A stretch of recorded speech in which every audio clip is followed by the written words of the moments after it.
আসসালামু আলাইকুম বন্ধুরা, দেখেন আকাশে মেঘ, বৃষ্টি পড়তেছে, সমস্ত ধান পান সব বাহিরে।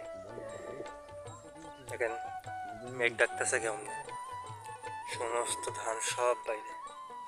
এই যে আমার ধানগুলো আমি অল্প কিছু ধান ভিতর থেকে নিয়ে ভেজা রাখছি মাড়াই করার জন্য, বৃষ্টির কারণে আবার ডেকে রেখে দিছি। আর আমার ধান সব ওই যে 6 বিঘা ধান সব বাইরে ফেলানো। দেখেন কি অবস্থা, পুরো গ্রাম মানে পুরো বিল আর কি, তরমুজ লাগানো জায়গা বাদ দিয়ে আর বাদ বাকি অর্ধেক সব তো ধান লাগাইছে, সমস্ত ধান সব পানিতে। এই যে বৃষ্টি হইতেছে, এখন মেঘ দেখতেছে, আকাশে প্রচুর মেঘ। এই অবস্থা কিভাবে ধান আমরা উঠাবো?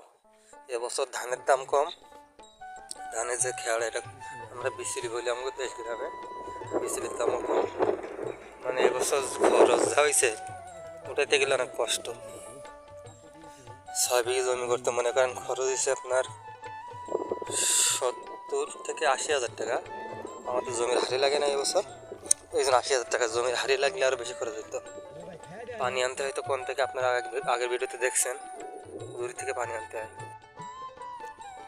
এই যে ধান সব এক জায়গায় রাখছি বাইন্দা। ধান ছাড়াই একটা মোটার দাম আছে, কোনো সময় হয় 5 টাকা, কোনো সময় হয় 3 টাকা, মানে 3,000 টাকা হাজার, কোনো সময় হয় 5,000 টাকা হাজার, এমনকি 6,000ও হয়।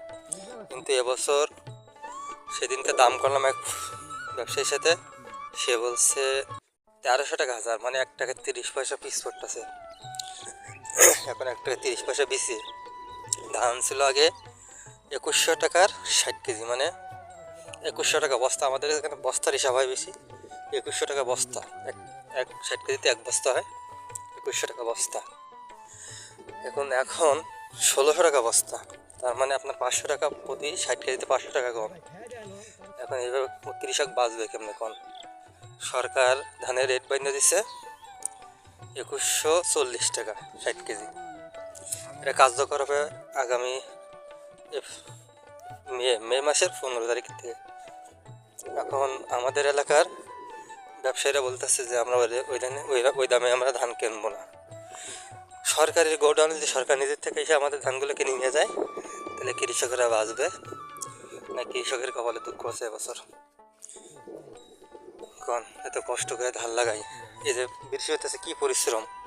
একটু আগে আমরা সবাই মিলে পরিশ্রম করে ধানগুলো গুছিয়ে রাখছি। আমাদের লোক আছে, কিছু লোক বাড়ির ফ্যামিলি বড় ফ্যামিলি, সবাই মিলে ধান গুছিয়ে রাখছি। যাদের ফ্যামিলি ছোট, বাড়ির লোক নাই, তারা দেখেন কি পরিশ্রম করতেছে। দেখেন আলো দেখা যাইতেছে না, হলো মেঘ দেখতেছে। এখন মোবাইল চালানো সম্ভব না, আমি তো মোবাইলে ভিডিও করতেছি, দেখছেন সব।